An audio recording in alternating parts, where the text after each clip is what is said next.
أشهد أن لا إله إلا الله وحده لا شريك له وأشهد أن محمدا عبده ورسوله إن الله وملائكته يصلون على النبي يا أيها الذين آمنوا صلوا عليه وسلموا تسليما اللهم صل على سيدنا ومولانا محمد وعلى آل سيدنا ومولانا محمد وبارك وسلم إنك حميد مجيد۔ زمانے کی امامت کو زمانے کا امام آیا، محمد کی غلامی میں محمد کا غلام آیا۔ خاتم الانبیاء حضرت محمد مصطفیٰ احمد مجتبی صلی اللہ علیہ وسلم کے غلام اور ہمارے امام بانی جماعت احمدیہ مسیح موعود و مہدی مسعود کے ایمان افروز اور روح پرور ملفوظات۔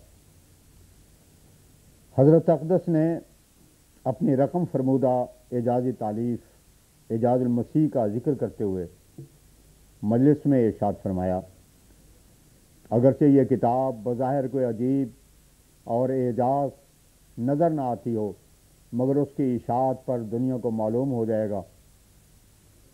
جب ہم نے مہوتسو کے لیے مضمون لکھنا شروع کیا تو ہمارے ایک دوست نے اپنے خیال کے موافق کچھ خوشی ظاہر نہ کی، مگر خدا تعالیٰ نے الہاماً خوشخبری دی کہ وہ مضمون بالا رہا۔ چنانچہ یہ اشتہار جلسے سے پہلے ہی شائع کر دیا گیا۔ آخر جب وہ جلسہ میں پڑھا گیا تو اس کی عظمت اور اس کے حقائق کو سب نے تسلیم کیا، یہاں تک کہ لاہور کے انگریزی اردو اخبارات نے اس کے بالا رہنے کا اعتراف کیا۔ اسی طرح پر جب یہ کتاب یعنی اعجاز المسیح شائع ہو کر باہر نکلے گی تب پتہ لگے گا۔ میں نے ایک بار ایک شخص کو دہلی سے عطر لانے کے لیے کہا، وہ کہنے لگا کہ جب میں عطار کی دکان پر گیا تو جو عطر وہ دکھاتا تھا میں اس کو ہی واپس کر دیتا تھا۔ آخر عطار نے کہا، میاں تم جہاں دکان میں بیٹھے ہو تمہیں پتہ نہیں لگتا، جب دکان سے باہر لے جاؤ گے تب اس عطر کی حقیقت معلوم ہوگی۔ چنانچہ جب وہ عطر لے آیا تو اس نے بیان کیا کہ جو گاڑیاں ہم سے پیچھے آتی تھیں ان کے سوار کہتے تھے کہ کس کے پاس عطر ہے، گویا اس کی اتنی خوشبو۔ 31 اکتوبر سن 1901 اس روز حضرت اقدس مسیح موعود علیہ السلام حسب معمول سیر کو تشریف لے گئے۔ راستے میں فونوگراف کی ایجاد اور اس سے اپنی تقریر کو مختلف مقامات پر پہنچانے کا تذکرہ ہوتا رہا۔ چنانچہ یہ تجویز کی گئی کہ اس میں حضرت اقدس کی ایک تقریر عربی زبان میں بند ہو جو 4 گھنٹے تک جاری رہے، اور اس تقریر سے پہلے حضرت مولوی عبدالکریم صاحب کی تقریر ایک انٹروڈکٹری نوٹ کے طور پر، جس کا مضمون اس قسم کا ہو کہ 19ویں صدی مسیح کے سب سے بڑے انسان کی تقریر آپ کو سنائی جاتی ہے، جس نے خدا کی طرف سے معمور ہونے کا دعویٰ کیا ہے اور جو مسیح موعود اور مہدی موعود کے نام سے دنیا میں آیا ہے، اور جس نے عرض ہند میں ہزاروں لوگوں کو اپنے ساتھ ملا لیا ہے، اور جس کے ہاتھ پر ہزاروں تائیدی نشان ظاہر ہوئے۔ خدا تعالیٰ نے جس کی ہر میدان میں نصرت کی، وہ اپنی دعوت بلاد اسلامیہ میں کرتا ہے۔ سامعین خود اس کے منہ سے سن لیں کہ اس کا کیا دعویٰ ہے اور اس کے دلائل اس کے پاس کیا ہیں۔ اس قسم کی ایک تقریر کے بعد پھر حضرت اقدس کی تقریر ہوگی، اور جہاں جہاں یہ لوگ جائیں اسے کھول کر سناتے پھریں۔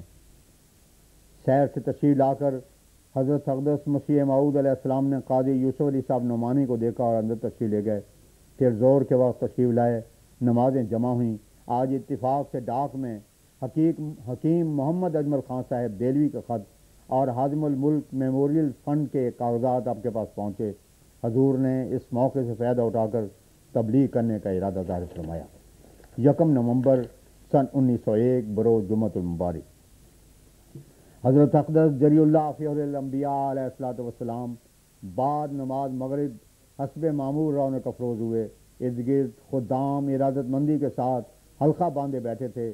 حضور نے کل کے سلسلہ گفتگو میں ارشاد فرمایا، مسیح علیہ السلام کے شان میں جس قدر اطراء کیا گیا ہے اور پھر جس قدر ان پر حملے کر کے ان کو گرایا گیا ہے، میں ان دونوں پہلوؤں کو صاف کر کے مسیح علیہ السلام کی شان کو اعتدال پر لانا چاہتا ہوں، اور جو کچھ وہ تھے اسے دنیا کو اطلاع دینا بھی میرا فرض ہے۔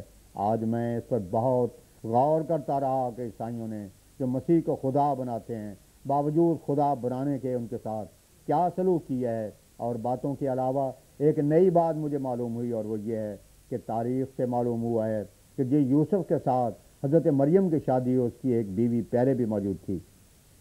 اب غور طلب امر یہ ہے کہ یہودیوں نے اپنی شرارت سے اور حد سے بڑی ہوئی شوخی سے حضرت مسیح کے پیدائش کو ناجائز قرار دیا، اور انہوں نے یہ ظلم پر ظلم کیا کہ ایک تارے کا اور نظر دی ہوئی لڑکی کا اپنی شریعت کے خلاف نکاح کیا اور پھر حمل میں نکاح کیا۔ اس طرح انہوں نے شریعت موسوی کی توہین کی اور بائیں حضرت مسیح کی پاک پیدائش پر نکتہ چینی کی، اور ایسے نکتہ چینی جس کو ہم سن بھی نہیں سکتے۔ ان کے مقابلے میں عیسائیوں نے کیا کیا؟ عیسائیوں نے حضرت مسیح کی پیدائش کو تو بے شک اعتقادی طور پر روح القدس کی پیدائش قرار دیا اور خود خدائی کو مریم کے پیٹ سے پیدا کیا، مگر تعدد ازواج کو ناجائز کہہ کر وہی اعتراض اس شکل میں حضرت مریم کی اولاد پر کر لیا، اور اس طرح پر خود مسیح اور ان کے دوسرے بھائیوں کی پیدائش پر حملہ کیا۔ واقعی عیسائیوں نے تعدد ازدواج کے مسئلے پر اعتراض کر کے اپنی پاؤں پر کلہاڑی ماری ہے۔ ہم تو حضرت مسیح کی شان بہت بڑی سمجھتے ہیں اور اسے سچا اور خدا کا برگزیدہ نبی مانتے ہیں، اور ہمارا ایمان ہے کہ آپ کے پیدائش باپ کے بدوں خدا تعالیٰ کی قدرت کا ایک نمونہ تھی، اور حضرت مریم صدیقہ تھیں۔ یہ قرآن کریم کا احسان ہے کہ حضرت مریم پر اور حضرت مسیح پر جو ان کی تطہیر کرتا ہے۔ اس بات پر حضرت مولانا عبدالکریم صاحب سیالکوٹی نے فرمایا، اللہم صلی علی محمد و آل محمد، لا ریب امہات المومنین کا عجیب جواب ہے اور رسول اللہ صلی اللہ علیہ وسلم کی توہین کا انتخاب۔ اس کے بعد پھر حضرت اقدس نے ارشاد فرمایا، میں یہ سارے اعتراض جمع کر کے خود حضرت مسیح کی طرف سے جواب دوں گا، اور ساتھ ساتھ نبی کریم کا مقابلہ بھی مسیح سے کرتا جاؤں گا۔ اس کے بعد حضرت مفتی محمد صادق صاحب نے وہ اعتراض پڑھ کر سنایا جو فری تھنکروں اور یہودیوں نے حضرت مسیح پر کیے ہیں۔ اعظم آباد مرزا خدا بخش صاحب مصنف اصل مصطفیٰ نے اپنی کتاب کا کچھ حصہ سنایا، پھر نماز عشاء ہوئی۔ 2 نومبر سن 1901 فرمایا، مجھے تعجب ہے کہ بیچارے ابن سیاد پر یہ ظلم کیا جاتا ہے کہ خواہ نخواہ اسے دجال بنایا جاتا ہے، حالانکہ ساری عمر اس سے کوئی شرارت ظاہر نہیں ہوئی، بلکہ اس نے مسلمان ہو کر اپنی جان دی اور شہید ہوا اور حج کیا۔ مجھے تو یہ ظلم نظر آتا ہے، اور اس لیے وہ اس قابل ہے کہ اسے رضی اللہ عنہ کہا جائے۔ یہ صرف بلا سوچے سمجھے مورد اعتراض ٹھہرایا گیا ہے۔ اس پر حضرت مولانا نور الدین صاحب نے عرض کیا کہ حضور رسول اللہ صلی اللہ علیہ وسلم نے یہودیوں کو مدینہ سے نکال بھی دیا اور بعض کو قتل بھی کیا گیا، مگر ابن سیاد کو آپ نے نہیں نکالا۔ اگر وہ ایسے ہی دجال تھا جیسے کہ یہ لوگ خیال کرتے ہیں تو اسے کیوں چھوڑا گیا؟ حضرت اقدس نے فرمایا، حقیقت میں یہ اعتراض بہت صحیح ہے اور اس کا جواب ان کے پاس نہیں۔ میری رائے یہ ہے کہ وہ ایک سچا مسلمان تھا، اس نے رسول اللہ صلی اللہ علیہ وسلم کی تصدیق نبی الامین کہہ کر کی، اور اس کی ماں بھی معلوم ہوتا ہے کہ وہ مسلمان تھی۔ یہ حضرت ابن سیاد رضی اللہ عنہ مظلوم ہیں۔ 3 نومبر سن 1901 حسب معمول حضور کے بیٹھتے ہی حضرت مسیح علیہ السلام کا تذکرہ شروع ہو گیا۔ حضرت مولانا نور الدین صاحب نے حضور کی خدمت میں عرض کی کہ حضور عیسیٰ اور یسوع میں فرق ہے۔ عیسائی کبھی عیسیٰ ابن مریم نہیں بولتے، بلکہ بعض کو برا سمجھتے ہیں۔ ان کے ہاں یسوع ہے، عبرانی میں عین نہیں بولتے، یسوع کہتے ہیں، اور قرآن نے کہیں یسوع کا تذکرہ نہیں کیا۔ انجیل پر کہیں کتاب کا لفظ نہیں بولا گیا۔ اس پر جب یہ آیت پیش کی گئی کہ مسیح نے کہا انی عبداللہ آتانی الکتاب، تو اس کے لطیف تشریح فرمائی، چنانچہ فرمایا آتانی الکتاب سے مراد فہم کتاب ہے۔ 3 نومبر سن 1901 اس روز حضرت اقدس مسیح موعود علیہ السلام حسب معمول سیر کو تشریف لے گئے۔ سید احمد دین صاحب بھی ساتھ تھے۔ مولوی برہان الدین صاحب جیلمی نے عرض کیا کہ سید صاحب کا ایک لڑکا تھا جو فوت ہو چکا ہے، حضور دعا کریں۔ اس پر حضرت مسیح موعود علیہ السلام نے فرمایا، ہاں میں دعا کروں گا، مگر ساری باتیں ایمان پر منحصر ہیں۔ ایمان جس قدر قوی ہو اسی قدر خدا تعالیٰ کے فضل سے حصہ ملتا ہے۔